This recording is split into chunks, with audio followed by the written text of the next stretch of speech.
Imaginez-vous debout devant le cercueil de votre propre père, les larmes coulant sur votre visage et levant les yeux pour voir votre belle-mère regarder sa montre. C'était la réalité pour Audrey Miller. Lorsque l'homme le plus riche du comté est mort, tout le monde s'attendait à une guerre pour ses millions. Mais ce qui s'est passé dans le bureau de cet avocat n'était pas une guerre. C'était un massacre. Ils ont dépouillé Audrey de tout. Le manoir, les voitures, les actions, tout a disparu. Ils ne lui ont laissé qu'une cabane pourrie et infestée de termites au milieu de nulle part. Ils ont ri lorsqu'elle a signé l'acte. Ils pensaient avoir gagné, mais ils ne savaient pas que la maison en ruine cachait un secret qui allait tout les détruire. Un secret enfoui sous 70 ans de poussière et de béton. Voici l'histoire d'un héritage sans valeur qui est devenu la vengeance ultime. La pluie de Seattle ne lavait pas les choses. Elle ne faisait que rendre la saleté plus tenace. C'est ce que ressentait Audrey, debout devant les portes vitrées de Sterling Associates. Elle avait 26 ans et portait une robe noire qu'elle avait dû épingler à la taille, car elle avait perdu 10 livres sterling depuis la mort soudaine de son père, Thomas Miller, victime d'une crise cardiaque. Thomas était un magnat de l'industrie, un magnat de l'immobilier qui avait transformé un petit prêt en un empire. Mais pour Audrey, il n'était que son père, l'homme qui lui avait appris à pêcher, à changer de tenue et qui lui faisait la lecture jusqu'à en avoir la voix enrouée. Mais c'était avant Patricia. Dans la salle de conférence, l'air était étouffant. Patricia Miller, la belle-mère d'Audrey depuis seulement 5 ans, était assise en bout de la table en acajou. Elle ne pleurait pas. Elle faisait défiler son téléphone, son pouce parfaitement manucuré glissant agressivement sur l'écran. À côté d'elle était assis Chad, le fils de Patricia issu d'un précédent mariage. Chad avait 22 ans, portait un costume qui coûtait plus cher que la voiture d'Audrey et était en train de retirer la saleté sous ses ongles avec un cure-dent en or. « On peut y aller ?» lança Patricia sans même lever les yeux lorsque Audrey entra. « J'ai un vol pour Aspen à 18 heures. » « Nous attendons, Monsieur Sterling, » dit Audrey d'une voix calme mais ferme. Elle s'assit à l'extrémité de la table, loin d'eux. « Le corps de ton père n'est même pas encore froid, et tu agis comme s'il s'agissait d'une transaction, » ajouta Audrey, sentant ses joues s'empourprer. Chad ricana. « C'est une transaction, ma sœur. C'est toute la vie. Papa le savait. Si tu nous avais rendu visite plus souvent, tu le saurais peut-être aussi. » Ce fut le coup de grâce. Patricia avait passé les 3 dernières années à isoler systématiquement Thomas de sa fille, à filtrer ses appels téléphoniques, à oublier de lui transmettre des messages, à changer les serrures de la propriété familiale à Bellevue. La porte s'ouvrit et Arthur Sterling, l'avocat de la famille depuis 40 ans, entra. Il avait l'air fatigué.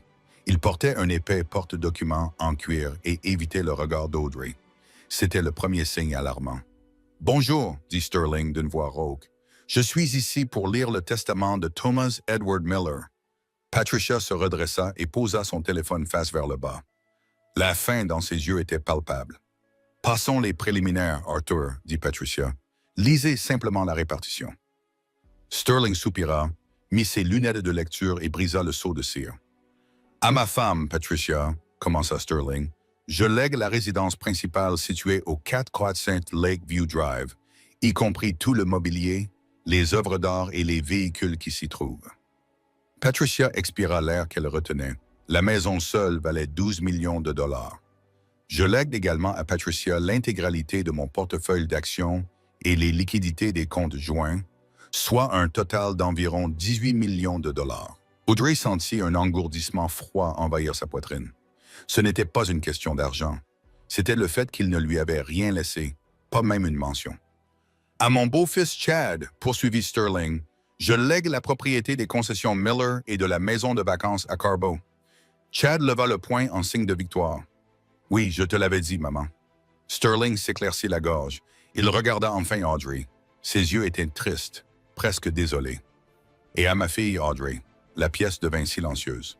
Patricia se pencha en avant, les yeux plissés. « Je lègue la propriété située au 89 Blackwood Lane, dans le canton non incorporé de Ravenswood. » Patricia cligna des yeux, puis elle se mit à rire. C'était un son cruel et aigu. « Blackwood? Tu veux dire cette vieille cabane de chasse, celle qu'il a achetée pour la démolir et qu'il n'a jamais fait? C'est tout ce que comprend le Legs. dit Sterling en fermant le dossier. Audrey fixa l'avocat. C'est tout. Il ne m'a rien laissé d'autre. Pas de lettre, rien. La propriété de Blackwood Lane est entièrement payée, dit Sterling doucement. Voici les clés. Il fit glisser une lourde clé en fer rouillé sur la table polie. On aurait dit quelque chose sorti d'un film d'horreur. Oh, c'est génial, ricana Chad. Papa t'a littéralement laissé un tas d'ordures. Cet endroit est condamné, n'est-ce pas? Il est probablement plein de ratons laveurs. C'est un handicap, Patricia ricana en rassemblant ses papiers. Tu devras payer des impôts fonciers sur un tas de pourriture. Il devait vraiment te détester à la fin, Audrey. Je suppose qu'il a fini par te voir tel que tu es. Une déception. Patricia se leva, la victorieuse.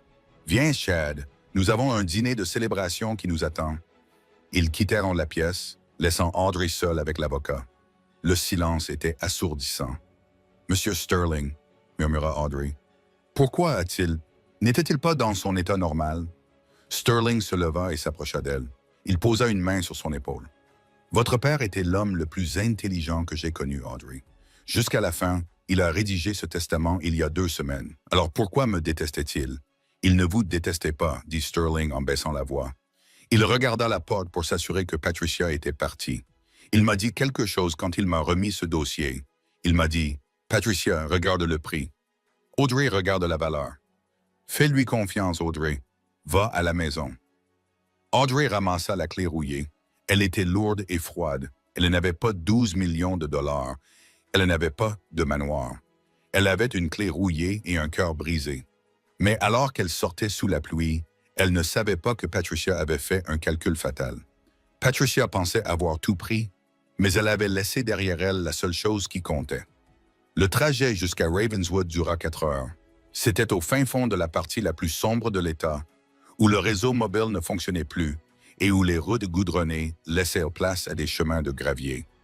Lorsque la vieille Honda Civic d'Audrey remonta l'allée du 89 Blackwood Lane, le soleil se couchait, projetant de longues ombres squelettiques à travers les arbres. Patricia n'avait pas menti. C'était un désastre. La maison tenait à peine debout. C'était une structure de style victorien à 2 étages qui avait peut-être été magnifique dans les années 1920, mais qui ressemblait désormais à une tache sur le paysage. Le toit s'affaissait dangereusement au milieu. Les fenêtres étaient condamnées par des panneaux de contreplaqué devenus gris à cause de la pourriture. La moitié des lattes du porche avant manquait, lui donnant l'apparence d'une bouche édentée. Audrey coupa le contact. Le silence de la forêt était pesant, seulement rompu par le croassement d'un corbeau. « Merci, papa », marmonna-t-elle en retenant à nouveau ses larmes. « Merci beaucoup. » Elle sortit de la voiture, ses bottes s'enfonçant dans la boue. L'air sentait le pain humide et la pourriture. En s'approchant du porche, elle vit un avis d'interdiction d'accès agrafé au cadre de la porte, à moitié décollé par le vent. Elle descendit prudemment les marches cassées, testant chacune d'elles avant d'y poser son poids. Elle atteignit la porte d'entrée, un énorme panneau de chêne qui avait été griffé par des animaux sauvages au fil des ans. Elle sortit la clé en fer rouillé. Elle ne rentrait pas. Elle la secoua. Rien, elle essaya de la forcer. La serrure était grippée par la rouille. « Super », soupira-t-elle. Elle chercha une pierre pour briser une fenêtre, mais elle entendit alors un bruit derrière elle, une brindille qui se cassait. Audrey se retourna brusquement. Un homme se tenait au bord de l'allée envahie par la végétation. Il tenait un fusil à double canon ouvert sur son bras, mais sa vue fit battre le cœur d'Audrey à tout rompre. Il était âgé, peut-être septuagénaire, vêtu d'une chemise en flanelle délavée et de bretelles. Son visage était buriné comme du cuir vieilli. « Vous avez perdu, mademoiselle, » grogna-t-il. « C'est moi le propriétaire, » balbutia Audrey en brandissant la clé comme un bouclier. « Je m'appelle Audrey Miller. Thomas Miller était mon père. » L'expression du vieil homme changea instantanément. La suspicion disparut, remplacée par un regard profondément choqué. Il referma le fusil, non pas pour le pointer, mais pour le passer sur son épaule, et marcha vers elle. « La fille de Tommy ?» demanda-t-il en la regardant en plissant les yeux. « Eh bien, que je sois damné, tu as ses yeux. Je m'appelle Silas Thorne.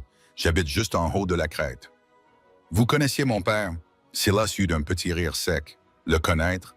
Je l'ai aidé à couler les fondations de la remise derrière la maison il y a 30 ans. Il m'avait dit que tu viendrais peut-être. Je ne pensais pas que ce serait dans ces circonstances, cependant. Toutes mes condoléances. Tommy était un homme bien. Ma belle-mère ne pense pas, dit Audrey avec amertume. Elle a eu le manoir.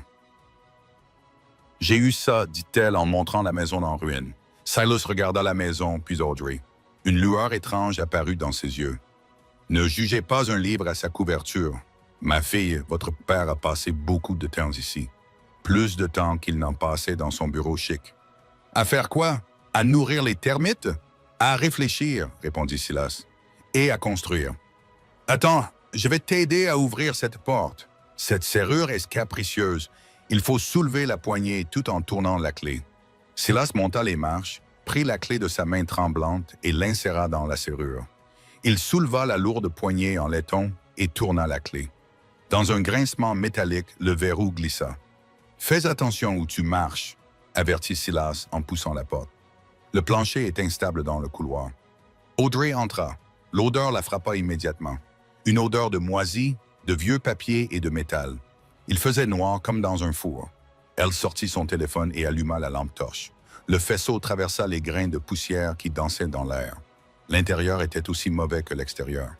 Le papier peint se décollait en longues bandes comme de la peau morte. Il y avait des nids d'oiseaux dans les coins du plafond. Les meubles qui restaient étaient recouverts de draps blancs, ressemblant à des fantômes debout dans l'obscurité.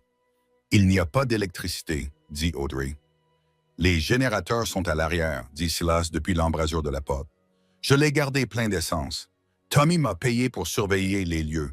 Il m'a dit « Garde-le prêt pour Audrey, je vais aller le démarrer. » Pendant que Silas faisait le tour par derrière, Audrey s'enfonça dans la maison.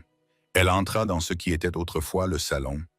Au-dessus de la cheminée était accroché un portrait de son père, mais il était lacéré en diagonale sur la toile. Audrey eut le souffle coupé. Elle s'approcha. Ce n'était pas une entaille faite au couteau. C'était de la pourriture ou des dégâts causés par l'eau, mais cela semblait violent. Soudain, les lumières clignotèrent une fois, deux fois, puis le vieux lustre au-dessus de sa tête s'alluma dans une faible lueur jaune. La maison gémit en se réveillant. Maintenant que la lumière était allumée, Audrey vit quelque chose sur la cheminée. C'était la seule chose dans la pièce qui n'était pas recouverte de poussière. Une enveloppe rouge. Son nom, Audrey, y était écrit de la main de son père en lettres majuscules. Ses mains tremblaient lorsqu'elle la prit. Elle l'ouvrit. À l'intérieur se trouvait une simple fiche avec des coordonnées et un court message. Patricia pense que la richesse est ce que l'on montre au monde. Je t'ai appris que la richesse est ce que l'on cache. La maison est un test, Audrey. Si tu l'avais vendue immédiatement, tu n'aurais rien obtenu. Mais puisque tu lis ceci, c'est que tu es entré. Tu as regardé de plus près. Maintenant, regarde vers le bas. Audrey fronça les sourcils. Regarde vers le bas. Elle regarda ses pieds. Elle se tenait debout sur un tapis persan sale et rongé par les mites. Silas revint, s'essuyant les mains. Je l'ai faite fonctionner. Elle tiendra quelques heures. Il vit le mot dans sa main. Il te laissera une carte. Il dit, regarde par terre. Audrey murmura. Elle s'agenouilla et retira le lourd tapis. En dessous, les planches du parquet étaient différentes. Ce n'étaient pas les longues planches verticales du reste de la pièce. Elles étaient disposées selon un motif en chevron, et au centre, une planche présentait une petite encoche circulaire, qui n'était pas un nœud dans le bois, mais un trou pour le doigt. « Silas, dit Audrey d'une voix tremblante, tu as un pied de biche? »« Pas besoin, répondit Silas en s'approchant. C'est un loquet à puzzle. Tommy adorait les puzzles. Audrey se baissa, glissa son doigt dans le trou et tira. Il ne bougea pas. Elle poussa. Rien. Tourne-le, suggéra Silas. Elle tourna son doigt. La planche cliqua. Un bruit sourd mécanique résonna sous le sol, suffisamment fort pour les faire sursauter tous les deux. Lentement, une section de 90 cm du sol se souleva sur des charnières hydrauliques, révélant un trou carré sombre. Une échelle descendait dans l'obscurité. Audrey braqua sa lampe torche vers le bas. Ce n'était pas un vide sanitaire. C'était un bunker en béton, et l'air qui en sortait n'était pas moisi. Il était frais, sec et filtré. « Qu'est-ce que c'est ?» souffla Audrey. « Eh bien, dit Silas en souriant, appuyé contre le cadre de la porte, je pense que c'est là que se trouve le véritable héritage. » Audrey regarda la descente sombre. Patricia était probablement en train de sabrer le champagne dans le manoir, en riant de la maison en ruine. « Je descends, » dit Audrey. Elle posa le pied sur le premier échelon. Elle était sur le point de découvrir que son père ne lui avait pas seulement laissé une maison. Il lui avait laissé un trésor de guerre. L'air devenait plus froid à chaque échelon qu'Audrey descendait. L'échelle était longue, au moins 9 mètres de profondeur dans la terre. Au-dessus d'elle, le carré de lumière jaune provenant du salon devenait plus petit, comme une étoile mourante. Enfin, ses bottes touchèrent le béton. « Trouve l'interrupteur à ta droite !» cria Silas, sa voix résonnant dans le puits. Audrey tâtonna le long du mur de béton froid jusqu'à ce que ses doigts effleurent un lourd interrupteur industriel. Elle l'actionna dans un grondement sourd. Les néons au plafond s'allumèrent, éclairant l'espace un par un. Audrey eut le souffle coupé et porta la main à sa bouche. Elle ne se trouvait pas dans un abri anti-tempête. Elle se trouvait dans une chambre forte. La pièce était immense, peut-être 1000 mètres carrés, avec des murs en béton armé. L'air était sec et frais, bourdonnant du bruit d'un système de ventilation haut de gamme. Ça sentait l'ozone et le papier. Le long du mur de gauche se trouvaient des rangées d'étagères métalliques allant du sol au plafond, remplies de lourds bacs en plastique. Le long du mur de droite se trouvaient des classeurs, des dizaines de classeurs, mais au centre de la pièce se trouvait un immense bureau en verre et en acier sur lequel reposaient 3 écrans d'ordinateur éteints. Audrey s'approcha du bureau, ses pas résonnant bruyamment. Sur le bureau se trouvait un seul carnet en cuir et une petite clé USB argentée. Elle ouvrit le carnet. C'était l'écriture de son père, mais contrairement aux lignes tremblantes sur l'enveloppe rouge à l'étage, celle-ci était ferme et précise. C'était un registre. Elle feuilleta les pages, des dates, des montants, des noms. 12 mars, 500 000 $ transférés aux îles Cayman via Shell Corp Alpha. 4 avril, liquidation d'une collection de voitures anciennes, vente privée, 2 millions de dollars en espèces. Les yeux d'Audrey s'écarquillèrent. Elle feuilleta plus rapidement. Au cours des 3 dernières années, précisément depuis que Patricia l'avait isolée, Thomas Miller avait discrètement liquidé son empire. Il n'avait pas perdu la tête. Il avait transféré son argent. Elle regarda les bacs en plastique sur les étagères. Elle s'approcha du plus proche et souleva le couvercle. Il était rempli de liasses de billets de 100 $ scellés sous vide. Elle ouvrit le suivant. Des lingots d'or ternes et lourds, enveloppés dans un tissu protecteur. Elle ouvrit un 3e bac. Des bijoux. Les bijoux de sa mère. Le collier de saphir que Patricia prétendait avoir perdu lors d'un déménagement. La broche en diamant qu'Audrey avait portée au bal de promo. Tout était là. « Oh, papa !» sanglota-t-elle en serrant le collier contre sa poitrine. « Tu ne m'as rien laissé. Tu m'as tout laissé. » Elle retourna au bureau et s'assit dans le fauteuil ergonomique. Elle brancha la clé USB argentée dans la tour de l'ordinateur principal. Les écrans s'animèrent.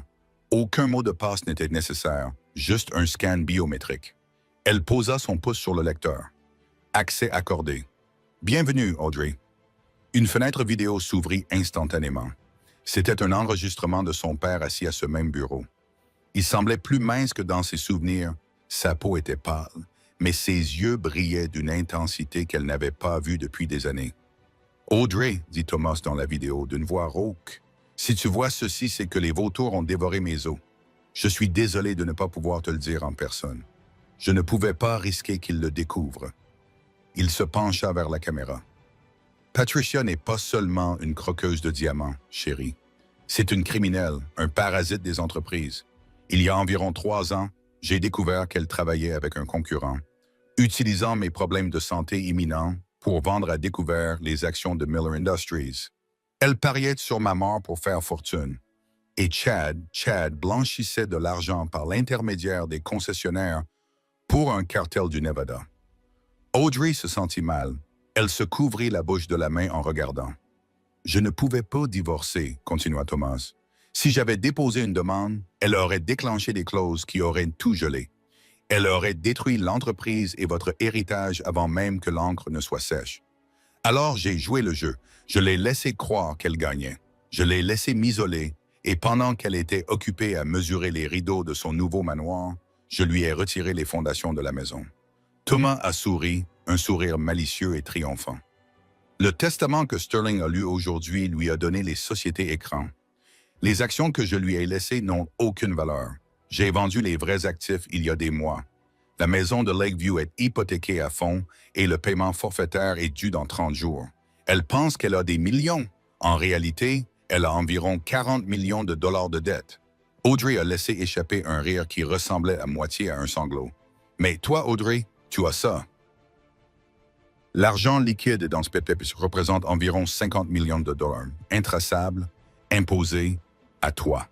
Mais surtout, tu as les dossiers dans ces armoires. Les preuves du délit d'initié de Patricia, du blanchiment d'argent de Chad et des pots de vin pris par leurs amis. Tu as un moyen de pression. La vidéo, Thomas se pencha en arrière.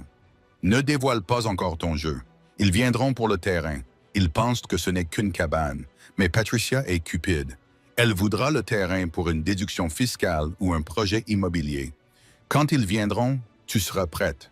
Je t'aime, Peanut. Fais-leur vivre l'enfer. L'écran devint noir. Audrey resta assise longtemps dans le silence du bunker. Les larmes avaient cessé. Une résolution froide et dure s'installait dans son ventre. Elle n'était plus la victime. Elle était le bourreau. « Ça va là-dessous » La voix de Silas monta depuis la trappe. Audrey se leva. Elle attrapa une liasse de billets, 10 000 $, et la fourra dans sa poche. Elle prit la clé USB.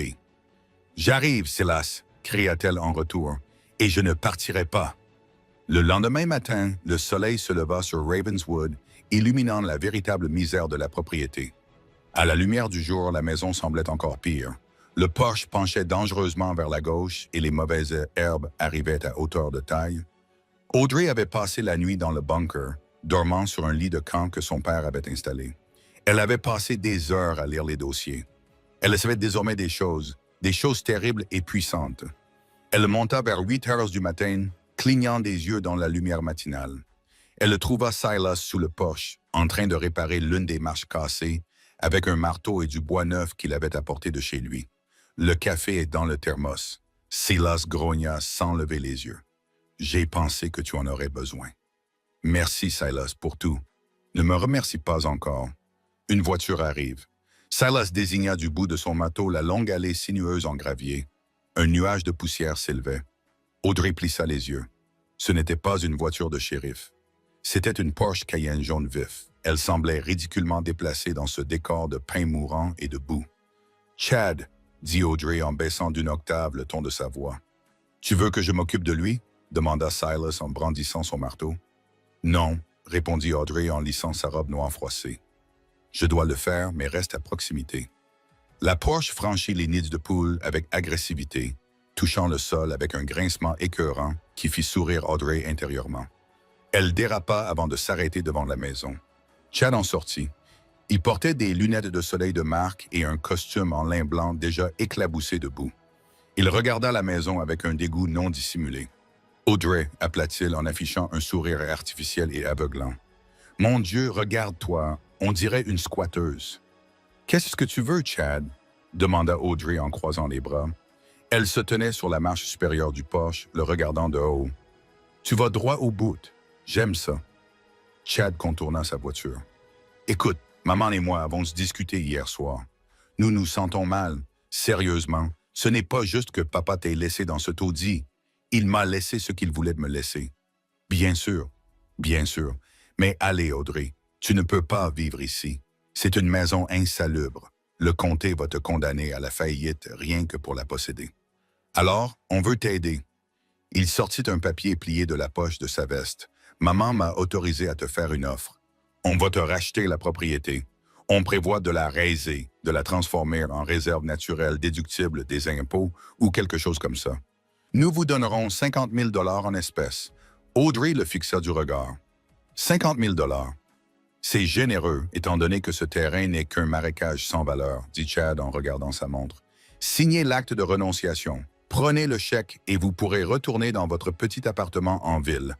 Vous pourrez enfin vous offrir une nouvelle voiture. » Audrey descendit lentement les escaliers.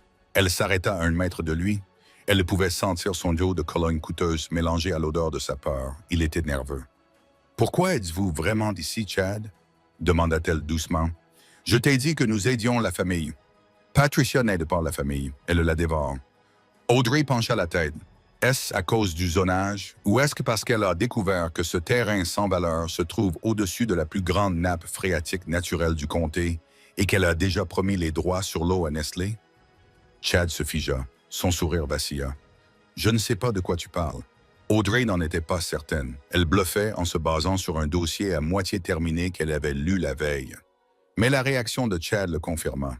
Je pense que vous savez, dit Audrey, et je pense que vous êtes pressé parce que vous devez un paiement à un certain Vargas à Las Vegas. Quelque chose à propos d'une dette de poker.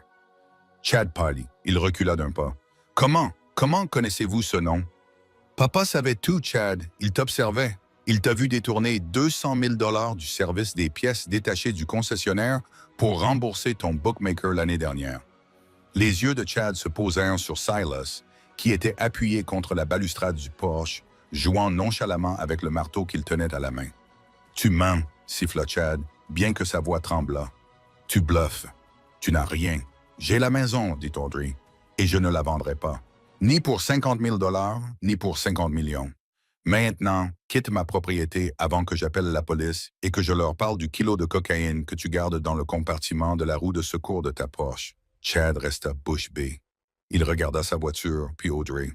C'était un autre bluff, mais un bluff calculé. « Tu es folle, bredouilla-t-il. Tu es complètement folle. Va-t'en. » Audrey hurla, la voix cassée comme un coup de fouet.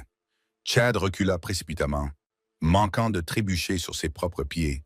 Il sauta dans la Porsche, fit marche arrière si brusquement que les pneus patinèrent dans la boue et s'éloigna à toute vitesse dans l'allée, dérapant sauvagement. Audrey le regarda partir, le cœur battant à tout rompre dans ses oreilles. Elle se sentait étourdie. Silas gloussa depuis le poche. « Il avait vraiment de la coke dans le pneu? »« Je n'en ai aucune idée, » répondit Audrey, les genoux tremblants. Mais avec un type comme Chad, c'était un pari sûr. Silas hocha la tête d'un air approbateur. « Tu as du crâne, ma fille, mais tu viens de réveiller le lion. Patricia n'enverra pas le garçon la prochaine fois. Elle viendra elle-même, ou elle enverra des avocats. Qu'ils viennent, dit Audrey en se retournant vers la maison en ruine. J'ai de l'argent maintenant, Silas. Je dois engager un entrepreneur. Pas pour réparer la maison. Pas encore. Alors pourquoi? Je dois sécuriser le périmètre, dit Audrey, l'esprit bouillonnant d'idées. Je veux des clôtures. Je veux des caméras. Et j'ai besoin que tu m'aides à trouver un avocat qui déteste Arthur Sterling. Je connais justement quelqu'un, sourit Silas. Un vieux type radié du barreau pour avoir frappé un juge, mais il connaît la loi mieux que le diable lui-même. Il vit dans une caravane à 15 kilomètres à l'est. Parfait, dit Audrey. Va le chercher. Elle rentra à l'intérieur. La guerre avait officiellement commencé. Mais Audrey ne se battait plus seulement pour l'argent. Elle se battait pour l'héritage de son père. Elle retourna vers le tapis et ouvrit la trappe. Elle devait trouver le dossier sur Patricia. Chad n'était que le porno. Patricia était la reine et pour la faire tomber, il faudrait quelque chose de nucléaire. Elle s'assit devant l'ordinateur et chercha le dossier intitulé « Project Black Widow ». Elle ouvrit le premier document. C'était une copie numérisée d'un certificat de mariage. Pas celui de Patricia et Thomas, mais celui de Patricia et d'un homme nommé Julian Vane, datant d'il y a 6 ans. Audrey fronça les sourcils. Patricia avait épousé Thomas il y a 5 ans. Elle fit défiler la page. Il n'y avait pas de jugement de divorce pour Patricia et Julian. « Oh mon Dieu », murmura Audrey. « C'est une big game. Si Patricia était encore légalement mariée à un autre homme lorsqu'elle a épousé Thomas, leur mariage était nul. Le testament léguait tout à ma femme, Patricia. Si elle n'était pas sa femme, elle n'avait droit à rien. » Audrey sourit. Il était temps de partir à la recherche de Julian Vane. 3 jours plus tard, la guerre arriva aux portes d'Audrey. Audrey était dans la cuisine de la maison délabrée, en train de récurer des années de saleté sur l'évier vintage de la ferme. Elle avait utilisé l'argent du bunker pour acheter des provisions, un générateur qui ne crachait pas de fumée et de nouvelles serrures. Elle n'avait pas encore réparé l'extérieur. Elle avait besoin que Patricia continue de penser qu'elle vivait dans la misère. Le bruit des engins de chantier brisa le calme matinal. Audrey laissa tomber son éponge et courut à la fenêtre. Un énorme bulldozer jaune remontait son allée en vrombissant, suivi d'un SUV noir et d'une voiture de police. « Ça y est, c'est parti. » murmura-t-elle. Elle attrapa le dossier qu'elle avait préparé et activa la radio que Silas lui avait donnée. Silas, ils sont là. Code rouge, j'arrive. La voix de Silas crépita en réponse. Et j'amène la cavalerie. Audrey sortit sur le poche. Le bulldozer s'arrêta à 10 mètres de la maison, sa lame massive abaissée de manière menaçante. La portière du SUV noir s'ouvrit et Patricia en sortit. Elle portait des talons aiguillés dans la boue, ressemblant à un vautour à la recherche d'une proie. À côté d'elle se trouvait Arthur Sterling, l'avocat de la famille, qui semblait encore plus misérable qu'auparavant. Un adjoint du shérif, l'adjoint Miller, sans lien de parenté, juste une coïncidence due à la petite taille de la ville, s'avança. Il avait l'air désolé. « Maman, dit l'adjoint en soulevant son chapeau, j'ai ici une ordonnance du tribunal signée par le juge Holloway. Cette structure a été jugée dangereuse pour la sécurité publique. Elle est condamnée. Vous avez 10 minutes pour quitter les lieux avant que la démolition ne commence. » Patricia sourit narquoisement, croisant les bras. « Je te l'ai dit, Audrey, c'est un risque. Je te rends service. Nous allons la démolir et j'achèterai le terrain vide pour, disons, 20 000 $. Audrey ne bougea pas. Elle ne regarda pas l'adjoint. Elle regarda Patricia droit dans les yeux. « Vous avez soudoyé le juge Holloway, » dit Audrey calmement.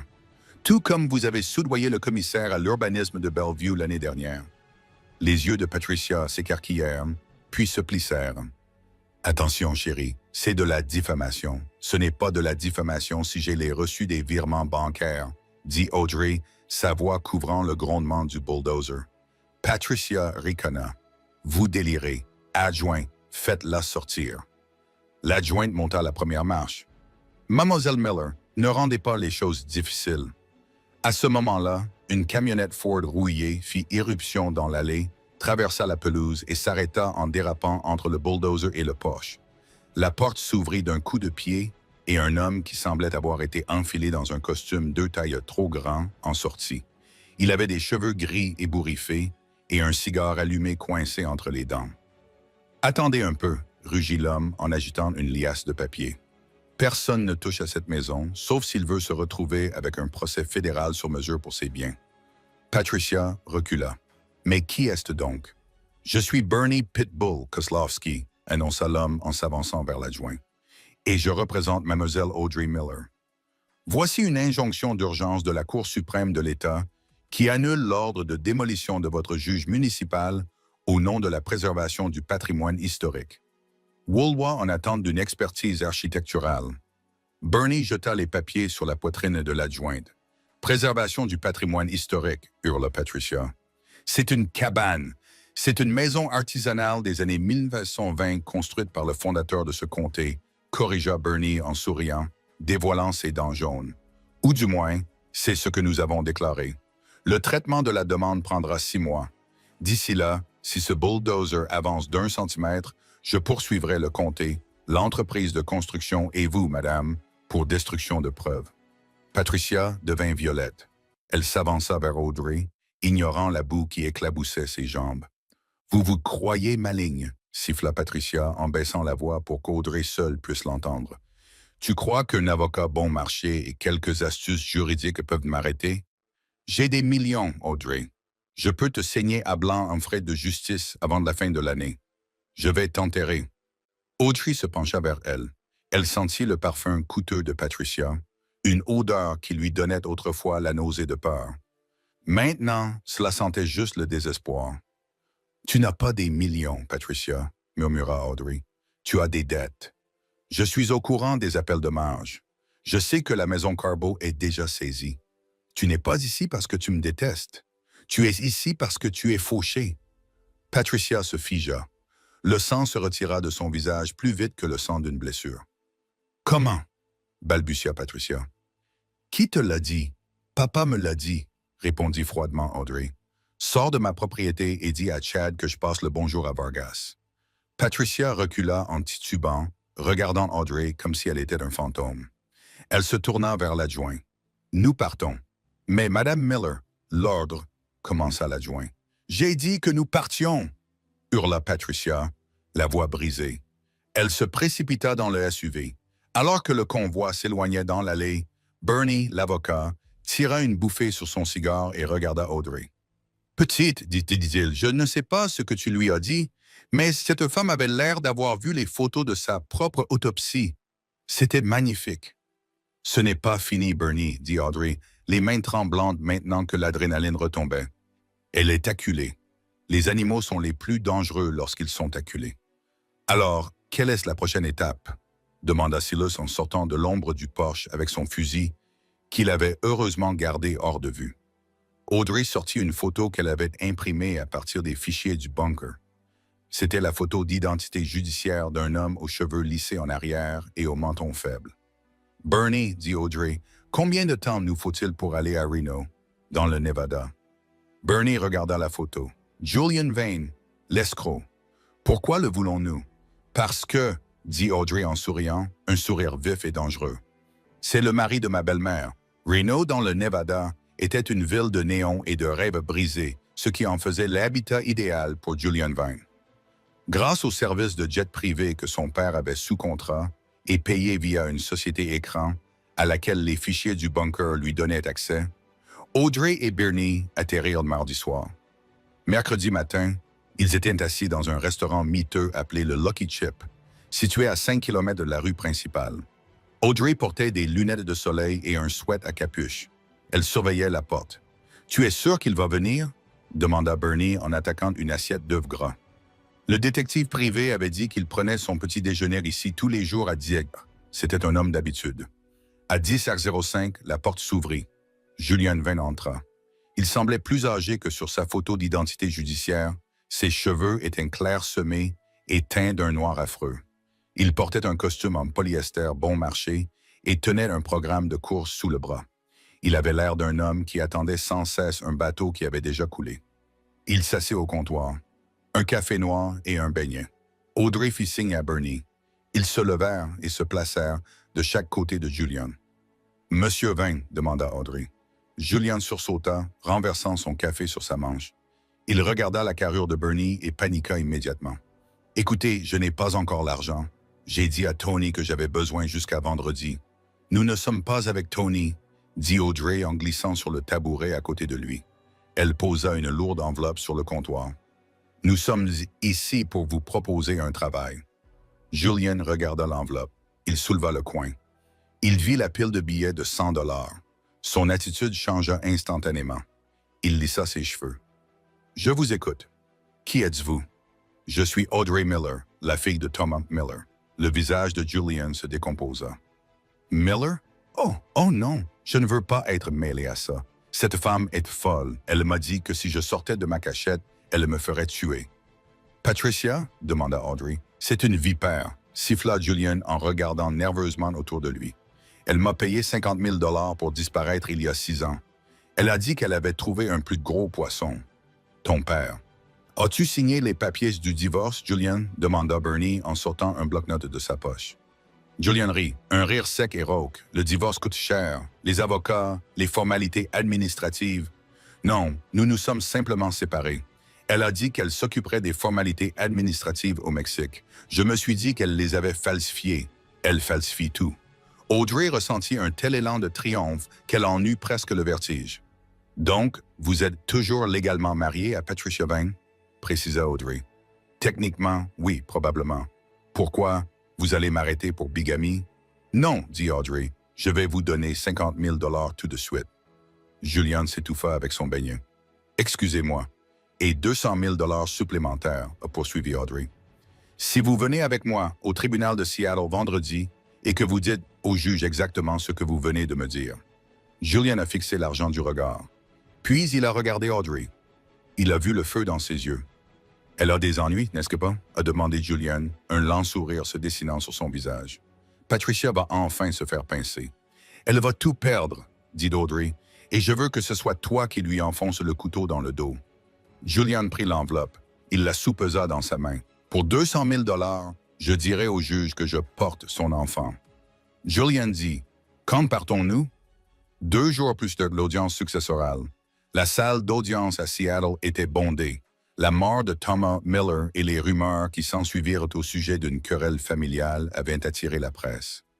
Patricia était assise à la table des plaignants, entourée de 3 avocats hors de prix, payés à crédit. Audrey savait qu'elle était impeccable dans son tailleur Chanel, projetant l'image d'une veuve en deuil et digne. Chad était assis derrière elle, l'air nerveux. Il ne cessait de vérifier son téléphone. Audrey était assise à la table de la défense avec Bernie. Elle portait un simple tailleur bleu marine. Elle semblait calme, trop calme. Le juge Holloway, le même juge qui avait signé l'ordre de démolition, frappa son marteau.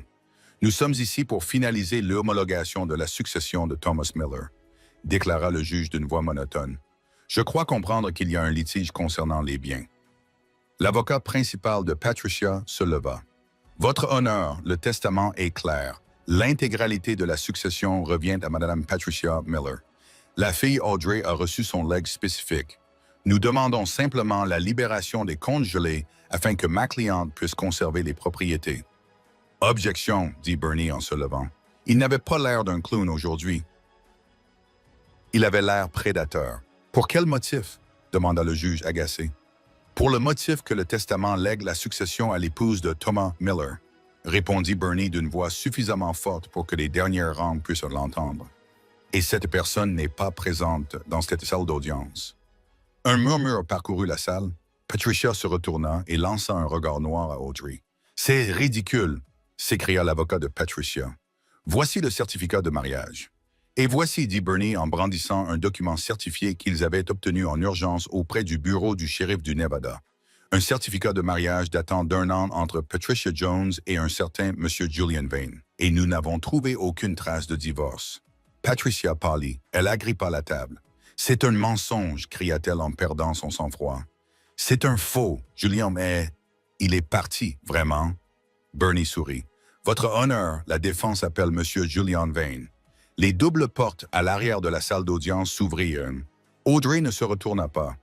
Elle regardait simplement Patricia. Elle regarda les yeux de Patricia se fixer au fond de la salle. Elle regarda ses pupilles se dilater de terreur, regarda sa bouche s'ouvrir dans un cri silencieux. Julian descendit l'allée centrale, flanqué de 2 gardes de sécurité armés engagés par Audrey. Il avait l'air propre, rasé, et portait un costume neuf. Il passa devant Patricia. Il s'arrêta, la regarda de haut en bas et lui fit un clin d'œil. « Bonjour, Patty, » dit Julian dans le silence stupéfait de la salle d'audience. « Ça fait longtemps, tu me dois toujours cette lune de miel à Las Vegas. » Silence. Le juge frappa son marteau alors que la salle d'audience était en proie au chaos. Les journalistes criaient. Chad essayait de se faufiler par la porte latérale. Patricia s'effondra sur une chaise, le visage enfoui dans ses mains.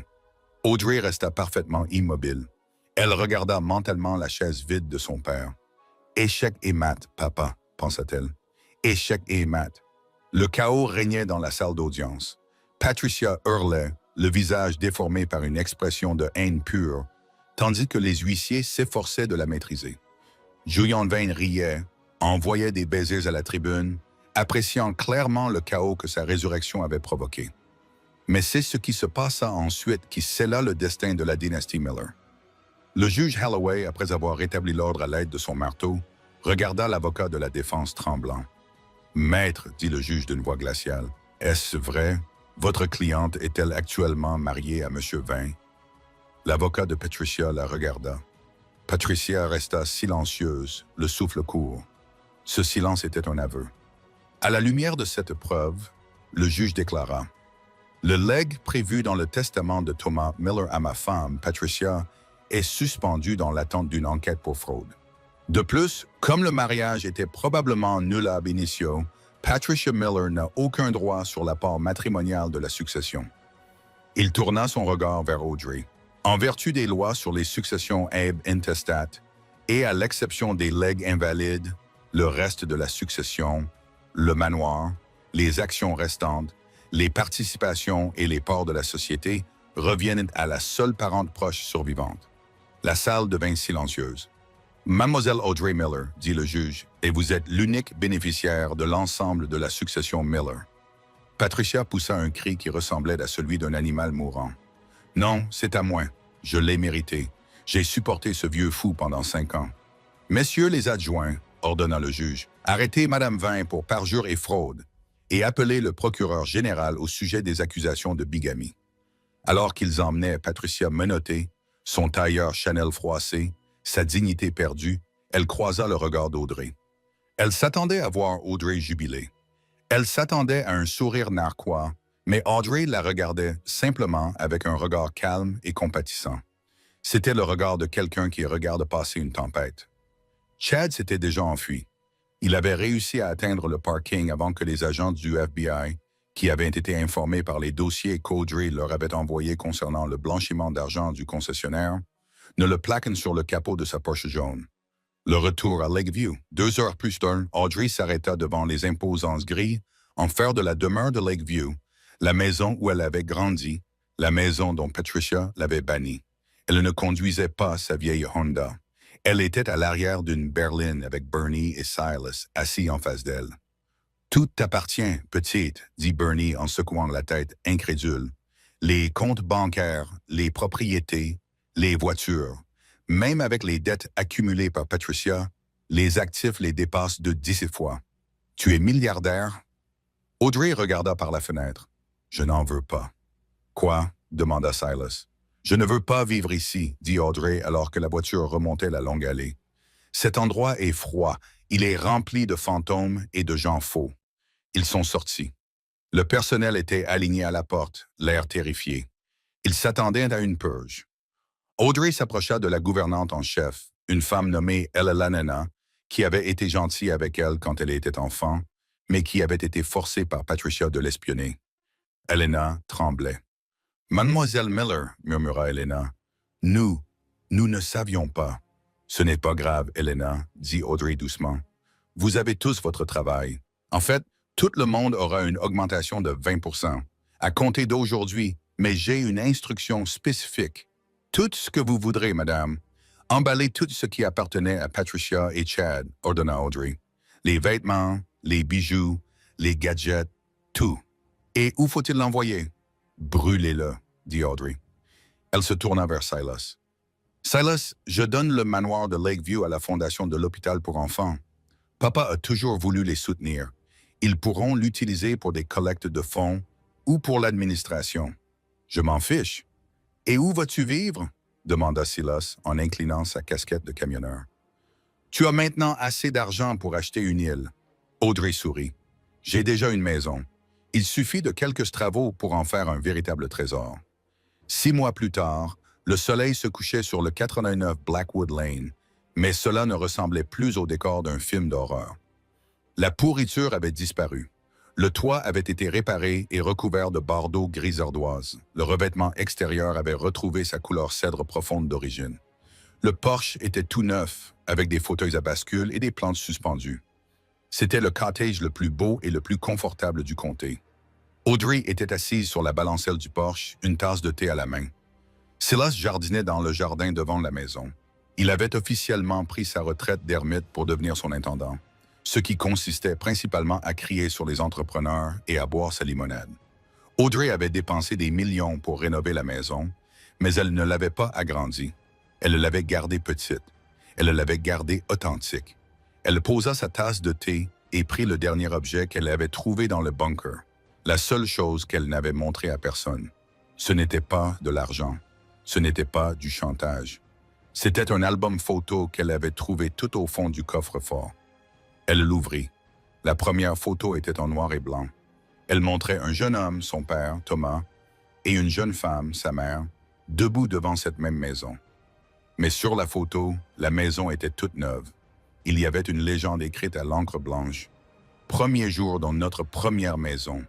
Nous n'avons pas un sou, mais nous sommes ensemble. » 1978. Audrey suivit du doigt les visages de ses parents.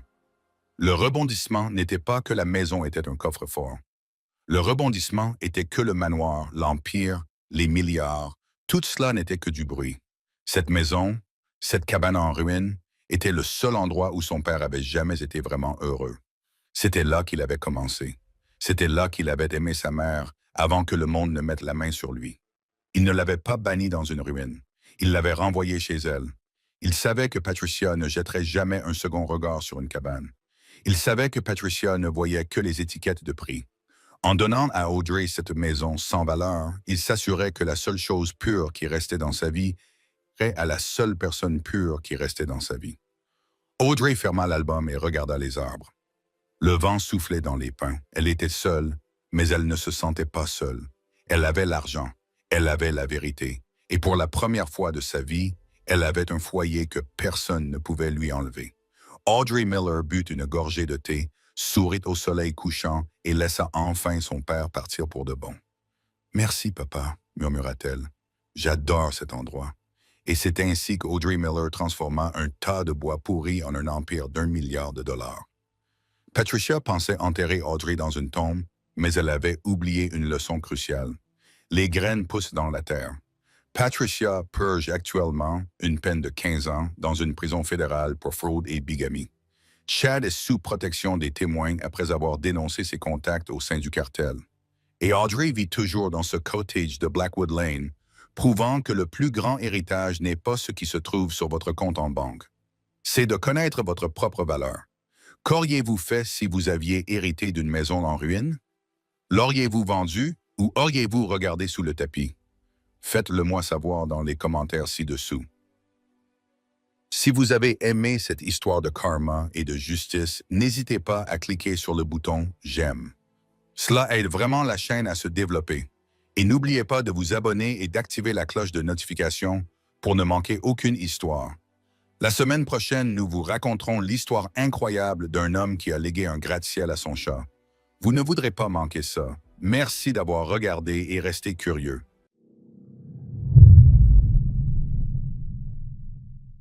Ich laufe einfach nur in Ecken rein. Da existieren auch legit einfach nur Ecken. Die Riot Community war so, oh, die Map ist zu weitläufig, bla bla bla. Und jetzt haben sie einfach über eine Ecke reingehauen und waren so, ja doch, gute Map jetzt. Ich hasse alles. Ich habe Lotus geliebt. Hallöchen Presi. Und alle Maps waren komplett scheiße, yep. Pearl und Abyss sind das Problem. Ist Pearl im Map-Pool? Pearl ist im Map-Pool, ja. Abyss auch, alles kacke. Corrode auch mehr, ja, ich weiß nicht. Irgendwie alles scheiße. Breeze ist ein Banger. Du magst das neue Breeze. Ich hab wirklich verschiedene Meinungen gehört. Ich habe gehört, dass Leute Breeze richtig geil finden, das Neue. Und ich bin halt der Mensch, der sagt, ich finde das neue Breeze richtig scheiße. Spiel auch Chamber, ja, fair, actually fair, ja. Hallöchen Reese, guten Morgen, willkommen. Keine Ahnung. Aber ich bin in meiner Selbstfindungsphase, was Valorant angeht, deswegen... Keine Ahnung. Ich habe keinen Champ, den ich gerade gerne spiele. Mag keine Maps. Vielleicht ist die Season für mich deswegen so hart. Aber es sollte ja, also in 30 Tagen gibt es ja neue Map-Pools, ne? Die wollten es doch jetzt nach jedem Act ändern, oder nicht? Habe ich das falsch im Kopf?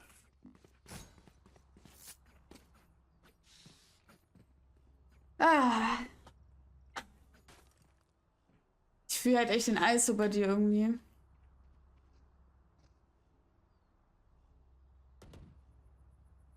Boah, aber das Eis so gut. Ich sehe den nie. Ich fühle den Haber. Ah, ich weiß nicht. Ich mag den neuen Haber irgendwie nicht so. Ich mochte den alten. Der neue finde ich... Ne.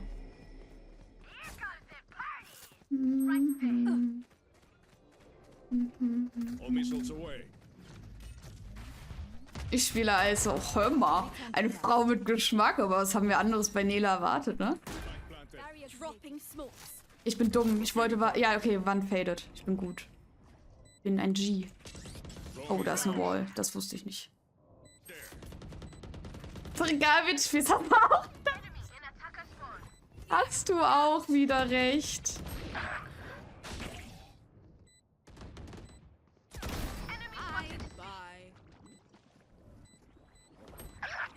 One enemy remaining.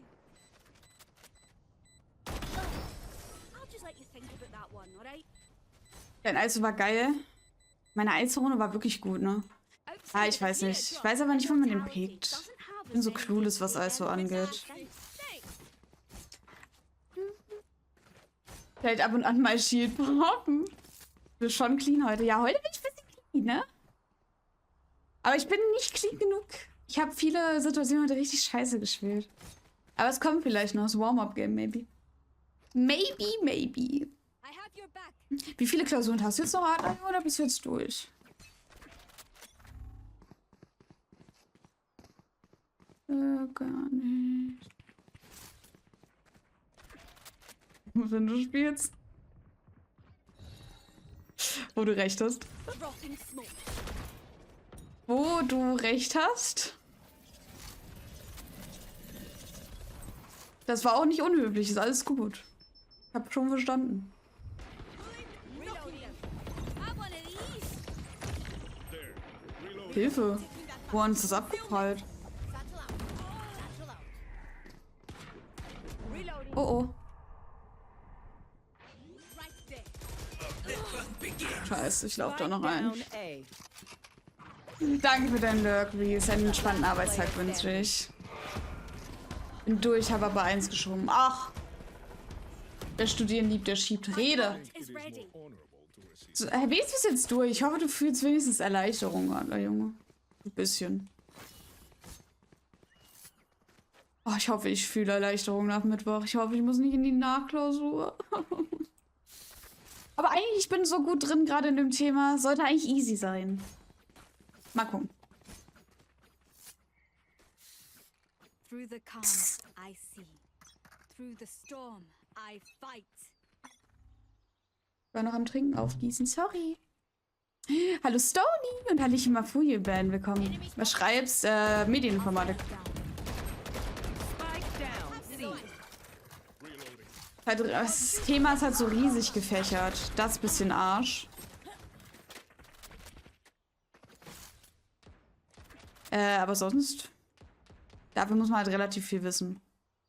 Na, wie läuft's? Enemy spotted. Mid. Lief mal besser. Chance, you stupid. Reloading. Right there. Enemy spotted C.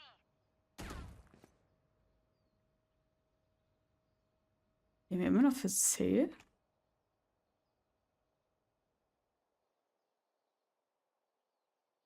Hallo Panna, hallo, hallo. Boah, jetzt gerade ruckelt mein Bild aber schon wieder ganz doll. Ich bin so sauer. No peeking. Our spike carrier's down. Spike down, C. Launching missile. 30 seconds left. That's you, pal. Drop in a smoke. Spike planted. Barrier created. Schön. Ah, okay, ich chill einfach hier.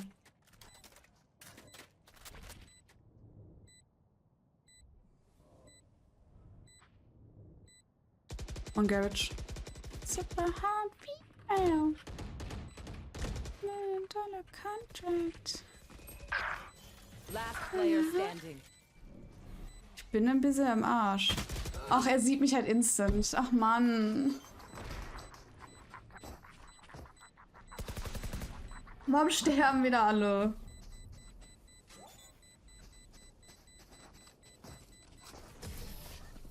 Wo Panic Ult? Ich habe überlegt, aber ich habe wirklich kurz überlegt, aber ich war so, nee, das ist Troll. No worries, Charlie. Das ist Troll.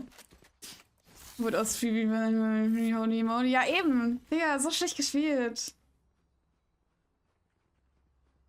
Wait, Mafuyo, du hast Aram May Pass, ein Drittel fehlt dir nur noch.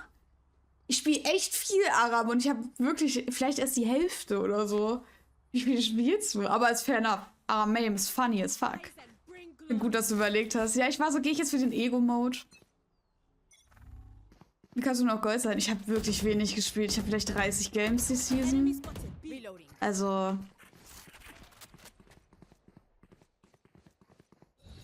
Ist schon fair, dass ich low bin.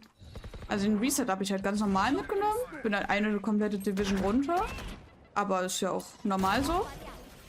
Ja, hab seitdem halt 30 Games oder so gemacht. Aber warum? Was machen wir denn? What are we fucking doing? Ich hab no words for this. Der schon 110 Games hat. Ja, normalerweise hatte ich ja auch schon so viele Games, aber I changed. Ich bin nicht mehr die alte Leonie. Und ich bin schlecht. Spike down A. Ich hab mein Handgelenk tut so weh. Ich hab schon durch 2 Mal Macherbanner. Aber das wäre auch close, hast recht. Wir sollen so mit mir einen Ausflug machen. Wohin? Was für ein Ausflug? Was macht ihr? Alt bist du schon, ich bin alt. Was haben sie gechanged, Madame? Ne, ich habe aber mein Leben nicht gechanged. Ich hab mich halt auf Uni fokussiert. Spike down mid. Das habe ich gechanged und habe dadurch sehr viel weniger gestreamt und sehr viel weniger Velo gespielt. Ja, jetzt müssen viele... Ja, ich war, also gut, bei mir sind es halt Lebensumstände, warum der Velo-Grind nicht mehr ist. Wie gesagt, ich habe halt Uni gegrindet. And if they don't, Hat sich jetzt auch nicht so giga ausgezahlt, aber, ne? Ich habe halt Uni gegrindet, dadurch hatte ich halt einfach weniger Zeit zu spielen. Dadurch bin ich auch automatisch schlechter geworden und dadurch bin ich auch einfach, muss ich ehrlich sagen, ich habe einfach schlechte Laune bekommen im Spiel, weil ich nicht mehr so gut war. Das ist legit ein riesen Take bei mir. Ich werde sauer, wenn ich nicht mehr so gut bin, wie ich vorher war. Und ich meint sie Elwin, klar. We are strong. Ich glaube, so nah waren wir nie von der Edo, nee. Eigentlich nur noch Aram. Ja gut, ich spiele ja noch Ranked ab und zu. Oh, ich liebe League Ranked. League ist so cool. Aber hört auf, über League zu reden, sonst will ich swappen. Aber ich will schon grinden eigentlich. Ich hab doch nur mich gesehen. Komm. Du siehst nur mich. Geh für 1v1. Wo ist sie? enemy spotted. A. Drop in a smoke. Reloading. Not ready Wir yet. ranken die Bundesländer. Oh, auch tote Diskussion. Tot. This is how it Ich muss eh meine Heizung ausmachen. ends. Missile deployed. Es wird warm. Oh, ihr seht meine Pennerhose. Certified Pennerhose. Damit habe ich mir die Haare mal gefärbt. Blocking vision. Ich glaube, jetzt haben wir mit Reason nichts anderes gesehen als Helms und Crowd. Ist es irgendwie nicht. Ja, Hallöchen, Muffler. You should run. Einen wunderschönen guten Morgen. Knocking them. Manosch Fokuser war ja irgendwie eklig. Ey, aber ich bin so viel glücklicher dadurch geworden, Panna. Also nicht, dass ich unglücklich vorher war, aber ich bin wirklich einfach glücklicher geworden dadurch. Hat die Sage schon geredet? Die Sage hat geredet. Ist weiblich, Eki, falls du wissen wolltest. Fühl ich komplett. Das ist alles, was ich je gemacht habe. Ach, Bullshit, Valerie. Ich habe auch in deine Velo-Streams reingeguckt. Du kannst auch gut Velo spielen. Deswegen habe ich dann nach meiner ersten Teilnahme auf Insel nochmal 3 Monate dran gehangen. Ja, ja. Velo ist einfach, weiß ich nicht. Ich weiß nicht. Es ist einfach frustrierend. Ja, auch die Runde ist frustrierend. Wir haben einfach, weiß ich nicht. Es ist einfach eine scheiß Map. Ich kann nicht entryen. Es ist einfach tot. Er meint, man könnte ja spazieren gehen und sich Kaffee und Snacks mitnehmen. Einfach quatschen, auch wegen Geld, dass man nicht so viel zahlen muss. Das klingt nach einer übel geilen Daily-Day. Das würde ich sogar machen, wenn ich reich wäre. Einfach rumlaufen, quatschen, Kaffee trinken und snacken. Geil.